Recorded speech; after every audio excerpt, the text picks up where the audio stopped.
Good morning student. Online classes में आप सभी स्टूडेंट का स्वागत करता हूं। स्टूडेंट, हम आपके सामने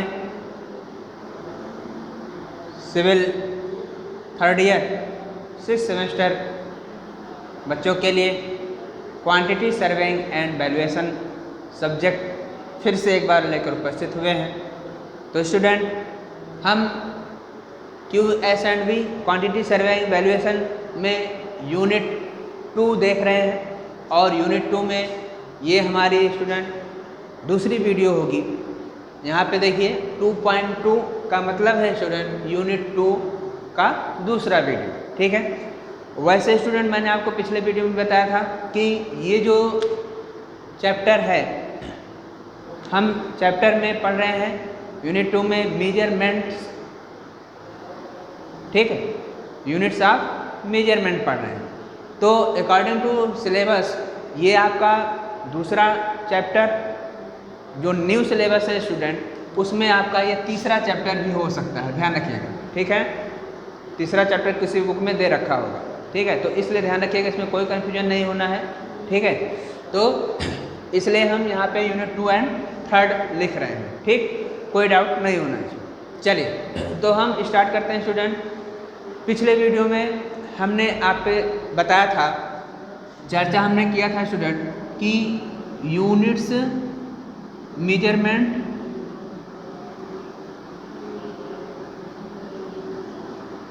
यूनिट मेजरमेंट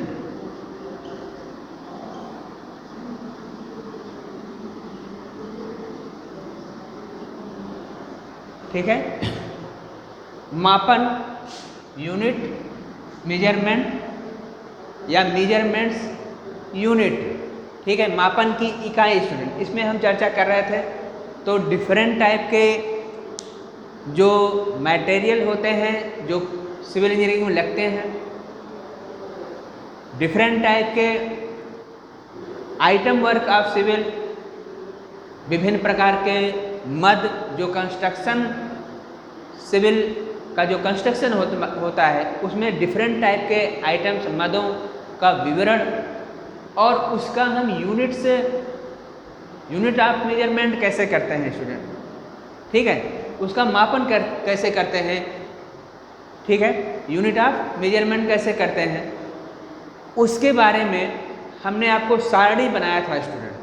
तो डिफरेंट टाइप के हमने सारणी में आपको बताया था कि जो भी मटेरियल है उसका हम कैसे मापन करते हैं और उसको हम कैसे, उसको जब हम इसकी इकाई माप लेते हैं तो हमें पेमेंट उसी इकाई के आधार पर हम करते हैं।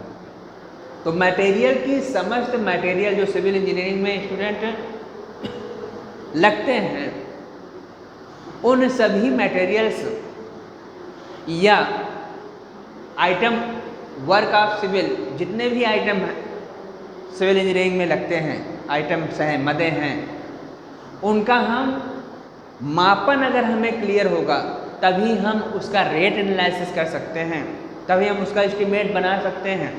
तो इसलिए डिफरेंट टाइप के जो मापन की इकाइयाँ हैं वो आपको याद होनी चाहिए। मैंने कुछ मटेरियल के मापन किसमें किया जाता है ये मैंने आपको पिछले वीडियो में बता चुका हूँ, और उसका कैसे हम पेमेंट करते हैं बता चुका हूँ स्टूडेंट। तो उसी को हम कंटिन्यू आगे कर रहे हैं स्टूडेंट कि आप क्या सारणी बनाएंगे। तो सारणी में आप स्टूडेंट कैसे करेंगे, सारणी में item number,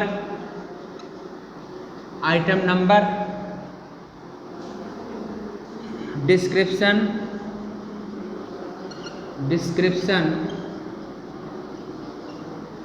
of item, description of items, ठीक है, और इसका हम मेजरमेंट, ठीक है, measurement unit measurement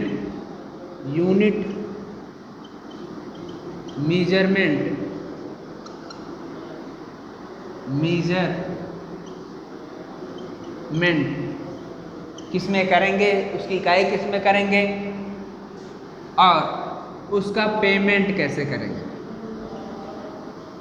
payment, unit measurement और पेमेंट की इकाई क्या होगी। पेमेंट यूनिट या यूनिट पेमेंट, पेमेंट की यूनिट क्या होगी, पेमेंट यूनिट क्या होगी। ठीक है, अब ये जो मैंने आपको बताया था, एक आगे भी साड़ी में फुट पाउंड सेकंड सिस्टम में होता है, लेकिन मैंने आपको बताया था कि हमें फुट पाउंड सेकंड पे ध्यान नहीं देना है, हमें सिर्फ ये ध्यान रखना है कि ये यूनिट मेजरमेंट जो है ये MKS सिस्टम में हमें जानकारी प्राप्त होनी चाहिए। मतलब हमें MKS सिस्टम में हमें ये जो है मेजरमेंट, जो पेमेंट की यूनिट है, जो मेजरमेंट की यूनिट है, यूनिट मेजरमेंट जो है मापन की इकाई क्या होगी। ठीक है, इसको मेजरमेंट यूनिट कह सकते हैं। ठीक है, मेजरमेंट यूनिट कह सकते हैं। ठीक है, इसका किसमें किया जाएगा, ये सारे आपको टर्म याद होने चाहिए। जैसे मैंने आपको बताया था स्टूडेंट पिछले वीडियो में सीमेंट के बारे में बता चुका हूँ। अब उसके आगे हम कंटिन्यू और देखते हैं डिफरेंट टाइप के आइटम, जैसे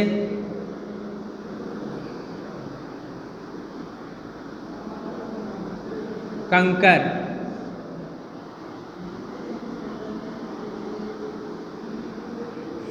पत्थर की रोड़ी। कंकर का अगर हमें करना है, पत्थर की रोड़ी का अगर हमें करना है स्टूडेंट, तो उसका डिस्क्रिप्शन ऑफ आइटम, मतलब कि मदों का विवरण, आइटम नंबर, आप इसमें आइटम नंबर में पहले आप ये कर लीजिए आइटम नंबर, उसके आगे कंटिन्यू, शायद ये चौथा आइटम अगर है स्टूडेंट, तो जैसे हमने कहा क्या, कंकर, डिस्क्रिप्शन ऑफ आइटम मतलब मदों का विवरण। तो मदों का विवरण में क्या हम दिखा रहे हैं, कंकर, पत्थर की रोड़ी, पत्थर की रोड़ी, ये स्टूडेंट घन मीटर में नापी जाएगी। किस में नापी जाएगी, घन मीटर में मापी जाएगी। ठीक है, अब जब इसका मापन हम पत्थर की रोड़ी, पत्थर की रोड़ी होगा स्टूडेंट, पत्थर की रोड़ी, कंकर पत्थर की रोड़ी घन मीटर में मापा जाएगा। और इसका जो पेमेंट हम करेंगे, इसका जो हम भुगतान करेंगे स्टूडेंट, ये मैंने आपको बताया था क्या हो जाएगा, जैसे ही अगर आपको याद है घन मीटर होता है, तो जो पेमेंट होगा क्या हो जाएगा, प्रति घन मीटर हो जाएगा। बस इतना ध्यान रखना है, यहाँ पे प्रति लग जाएगा, प्रति घन मीटर हो जाएगा। ठीक है, पर घन मीटर हो जाएगा, प्रति घन मीटर हो जाएगा। ठीक, तो ऐसे आपको याद करना है। और नेक्स्ट स्टूडेंट, अगर हम नेक्स्ट आइटम की बात करें स्टूडेंट, तो अगर हम कहें चूना किस में लिया जाएगा, चूना, अगर हमें चूना चाहिए तो हम उसको मेजरमेंट किस में करेंगे, चूना को हम स्टूडेंट कुंतल में करेंगे। किस में मापन करेंगे, कुंतल में करेंगे। मापन किस में करेंगे, कुंतल में करेंगे। भुगतान किस में करेंगे, प्रति कुंतल के हिसाब से करेंगे, प्रति कुंतल। ठीक है, प्रति कुंतल के हिसाब से करेंगे। क्लियर हो गया स्टूडेंट। और मटेरियल में स्टूडेंट जैसे आपका देखिए, नेक्स्ट अगर हम कहें संगमरमर, संगमरमर, संगमरमर, संगमरमर। ठीक है, संगमरमर अगर आपको मापना हो, कैसे आप उसको कैसे मंगाएंगे, तो संगमरमर अगर मंगाएंगे स्टूडेंट तो वर्ग मीटर में, ध्यान दीजिएगा, मोस्ट इम्पॉर्टेंट है स्टूडेंट। मैंने आपको बताया था कि ये जो टॉपिक है आपको मैं कम से कम 30-40 आइटम का नाम दे रहा हूँ आपके नोट्स में, जो मैं वीडियो में बताऊँगा। उन 30-40 आइटम को आप याद कर लीजिएगा। और यहाँ से स्टूडेंट कम से कम आपको जो बीटी बोर्ड पूछता है 5 या 10 क्वेश्चन वहाँ से आते हैं, 5 या 10 आइटम के नाम लिखने होते हैं और वहाँ से आपको 10 नंबर मिलते हैं।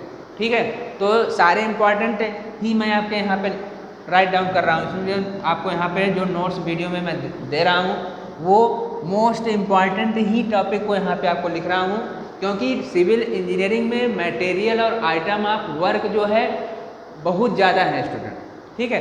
तो उसमें से मैं आपको जो लगातार पूछे जाते हैं बीटी बोर्ड, जो मोस्ट इम्पॉर्टेंट है, उन्हीं को मैं क्या कर रहा हूँ यहाँ पे पॉइंट आउट कर रहा हूँ आपके सामने, यहाँ पे मैं लिख रहा हूँ उस आइटम को। तो ध्यान रखिएगा, उन सारे आइटम को जितने भी मैं यहाँ आइटम लिख रहा हूँ ये आपके माइंड में होना चाहिए, याद होना चाहिए स्टूडेंट, ठीक है।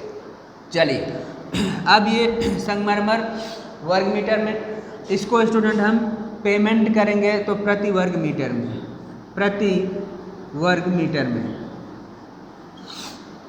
ठीक। अब स्टूडेंट ध्यान रखिए, अगर हम कहें संगमरमर के दाने, संगमरमर के दाने, संगमरमर के दाने, संगमरमर के दाने देखे होंगे आप स्टूडेंट, जिसे आप जो टाइल्स लगती है उसमें बूंदी बूंदी करके आपको दिखता होगा, ठीक है ना, तो वो संगमरमर के दाने वो अलग है। तो उसका जो पेमेंट होगा, संगमरमर तो वर्ग मीटर में होता है जो टाइल्स आप लगाते हैं, ठीक है ना, संगमरमर। ये संगमरमर के दाने जो उसमें पॉइंट पॉइंट करके लगाए जाते हैं, ठीक है, तो वो जो हम मंगाएंगे स्टूडेंट वो कुंतल में मंगाते हैं। संगमरमर के दाने कुंतल में मंगाते हैं स्टूडेंट, किस में मंगाते हैं, कुंतल में मंगाते हैं, ध्यान रखिएगा, कुंतल में मंगाते हैं, तो प्रति कुंतल हो जाएगा, ठीक है, क्लियर हो गया। चलिए अब स्टूडेंट जो होता है आपका स्टूडेंट स्पेंडेड मेटल, बरकी जाली, ये भी पूछता है, खूब पूछता है, स्पेंडेड मेटल, बरकी जाली, बरकी जाली, इसे आप स्पेंडेड मेटल बोलते हैं स्टूडेंट, स्पेंडेड मेटल्स बोलते हैं। तो इसका जो आप मेजरमेंट करोगे स्टूडेंट, वो मेजरमेंट करेंगे आप किस में करेंगे, बरकी जाली का मीटर स्क्वायर में करेंगे, किस में करेंगे, मीटर स्क्वायर में, मीटर स्क्वायर में, ठीक है। या फिर आप इसको किस में करेंगे, वर्ग मीटर में, ऐसे भी लिख सकते हैं, किस में लिखेंगे, वर्ग मीटर में, वर्ग मीटर में, ठीक है। अब इसका पेमेंट किस में करेंगे, प्रति वर्ग मीटर में। मैंने आपको क्या बताया कि ये सारे पॉइंट आपको याद करना है, अब बाकी ये वाला तो आपको कुछ नहीं करना, उसमें क्या लगा देना है, उसी में प्रति लगा देना है, पर लगाते चले जाना है, आपको वो आइटम पूरा हो जाएगा। तो प्रति वर्ग मीटर हो जाएगा, ठीक है, क्लियर हो गया। नेक्स्ट आइटम हम बताते हैं स्टूडेंट, चलिए नेक्स्ट इसको हम रफ कर दे रहे हैं, नेक्स्ट दिखाते हैं। नेक्स्ट हम देखेंगे, और इसमें डिफरेंट ढेर सारे आइटम ऑफ सिविल वर्क होते हैं स्टूडेंट। तो मोस्टली जो पूछे जाते हैं, जो मोस्ट इम्पॉर्टेंट है, जो लगातार सिविल कंस्ट्रक्शन में बराबर यूज में आते हैं, उसी को मैं फाइंड आउट करा रहा हूँ आपको। तो नेक्स्ट हम देखते हैं,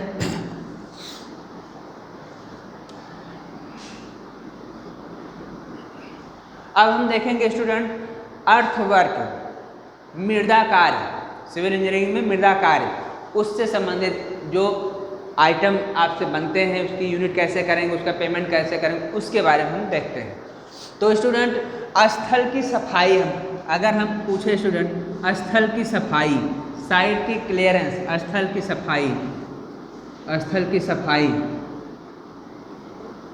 ठीक है, या उस स्थल पे जो घास फूस है उसको उखाड़ना, घास फूस, घास फूस उखाड़ना, ठीक है, घास फूस उखाड़ना, स्थल को समतल करना, ध्यान दीजिए, स्थल को समतल करना, स्थल को समतल करना, ठीक है। मतलब स्टूडेंट ये जहाँ भी आप जब प्रोजेक्ट कार्य स्ट्रक्चर कोई खड़ा कराते हैं तो सबसे पहले वहाँ पे सॉइल के बारे में टेस्टिंग होती है। तो सॉइल से रिलेटेड जितने भी टेस्टिंग है, सॉइल के इन्वेस्टिगेशन, डिटेल, उसका पूरा बेयरिंग कैपेसिटी, ठीक है, स्टेबिलिटी, शियर स्ट्रेंथ, ढेर सारी चीज़ों को आपको चेकअप किया जाता है। फिर जो है आगे उसको हम कंटिन्यू करते हैं। तो स्टूडेंट उसमें जब सोयल को हम पहले वहाँ पे स्ट्रक्चर खड़ा करते हैं तो वहाँ पे हम क्या करते हैं, उस स्थान की पहले क्या करेंगे, सफाई कराएंगे। तो सफाई कराने के लिए हमें क्या करना, मैन पावर तो लगाओगे, समझ में आ रहा है, मैन पावर लगाएंगे। अब वहाँ पे मैन पावर जब लगाएंगे तो उस मैन पावर को हम पेमेंट कैसे करेंगे, उसके लिए हमें यूनिट पता होनी चाहिए, ठीक है। तो आप जब मैन पावर लगाओगे तो उस मैन पावर के स्थल की सफाई कितना किया उसने, या घास फूस उखाड़ा तो कितना उखाड़ा, या स्थल को समतल किया, प्लेन किया तो कितना किया, समझ में आ रहा है। तो अब उसको हमें जब यूनिट पता होगी कि हाँ भाई इतना का किया होगा तो उसी हिसाब से हम पेमेंट करेंगे। तो ये सब स्थल की सफाई करना, घास फूस उखाड़ना, स्थल को समतल करना, ये सब जो है हम जो करते हैं, मेजरमेंट करते हैं, ये वर्क किसमें करते हैं, वर्ग मीटर में करते हैं। किसमें करते हैं स्टूडेंट, वर्ग मीटर में, ठीक है। वर्ग मीटर में क्या करेंगे, उसको नाप लेंगे, हाँ इतने में इतना वर्ग मीटर को जो है मैन पावर ने काम किया है। अब हमारा रेट फिक्स होगा कि हम जो सफाई है, स्थल सफाई करना, घास फूस उखाड़ना, ये समतल करना, वर्ग मीटर में जब हो गया तो पता चला इतना वर्ग मीटर काम हुआ है, मैन पावर ने किया है। तो उसको जो पेमेंट हम करेंगे तो उसको पेमेंट हम किसमें करेंगे, प्रति वर्ग मीटर के हिसाब से हम कर देंगे। प्रति वर्ग मीटर के हिसाब से हम क्या कर देंगे, उसको पेमेंट कर देंगे। क्लियर हो गया। नेक्स्ट हम स्टूडेंट देखते हैं, अब आपकी जो मृदा की ड्रेसिंग करना, मृदा को ड्रेसिंग करना, तो ये भी स्टूडेंट ध्यान रखिएगा, ये भी जो है घन मीटर में किया जाता है, ठीक है। और नेक्स्ट स्टूडेंट देखिए, सड़कें कह लीजिए, नहरें कह लीजिए, ठीक है, नहरें कह लीजिए, इनकी जो अगर नहरें की सफाई करना, ठीक है। अब इसमें जो है चाहे वो मृदा की खुदाई करना हो, इसमें मृदा की खुदाई अथवा वहाँ पे फिलिंग करना, भाई वो लेवल जो होगा जहाँ पे आप सर्वे करेंगे, सर्वे में जहाँ पे देखेंगे कहाँ रोड पे या नहर में कहाँ पे जो है आपको मिट्टी फिलिंग करना है, कहाँ पे कटिंग करना है, तो उस पे जो है सड़कें नहरें की सफाई करना, मृदा की खुदाई करना, ये सब जो वर्क होगा स्टूडेंट, ये जो है घन मीटर में किया जाएगा, ठीक है। ये जो आप मैन पावर लगेगी वो जो है आप देखेंगे कि मृदा की खुदाई जो है, सड़क या नहर की जो खुदाई हुई है, ठीक है ना, सड़क या नहर की, ध्यान रखें मोस्टली ये पूछता है स्टूडेंट, ये ज़्यादा पूछता है, देखता है सड़कों या नहरों के मृदा की खुदाई करना अथवा भराई करना, फिलिंग करना, मिट्टी का फिलिंग करना, ठीक है। तो ये खुदाई करना या भराई करना, फिलिंग करना, ये जो पेमेंट हम करेंगे स्टूडेंट वो घन मीटर के हिसाब से करेंगे। लंबाई, चौड़ाई और ऊंचाई कितने में इन्होंने मिट्टी भराई किया है, ठीक है। जैसे नाप लेंगे इतनी लंबाई, इतनी चौड़ाई में और कितना सेंटीमीटर की हाइट तक वो मिट्टी फिलिंग किया गया है या खुदाई किया गया है, तो वो घन मीटर में हमें करना होता है। अब इसका पेमेंट जो करेंगे स्टूडेंट, हम पेमेंट करेंगे किसमें, प्रति घन मीटर में, प्रति घन मीटर में करेंगे। क्लियर हो गया स्टूडेंट, ठीक है स्टूडेंट। अब हम स्टूडेंट ये 10 आइटम लगभग आपके पास उपलब्ध हो गए स्टूडेंट, और भी ढेर सारे आइटम हम नेक्स्ट वीडियो में लेकर उपस्थित होंगे, क्योंकि ये वीडियो स्टूडेंट काफ़ी लॉन्ग हो रहा है, लंबा हो रहा है। तो नेक्स्ट वीडियो में हम इसके आगे के आइटम को हम और डिस्क्राइब करेंगे। मोस्ट जो हैं वो सारे आपको पॉइंट आउट मैं कर रहा हूँ स्टूडेंट। तो घर पे रहिए स्टूडेंट और सुरक्षित रहिए, पढ़ाई जरूर करते रहिए स्टूडेंट। तो आज का वीडियो हम यहीं पे एंड करते हैं। Thank you.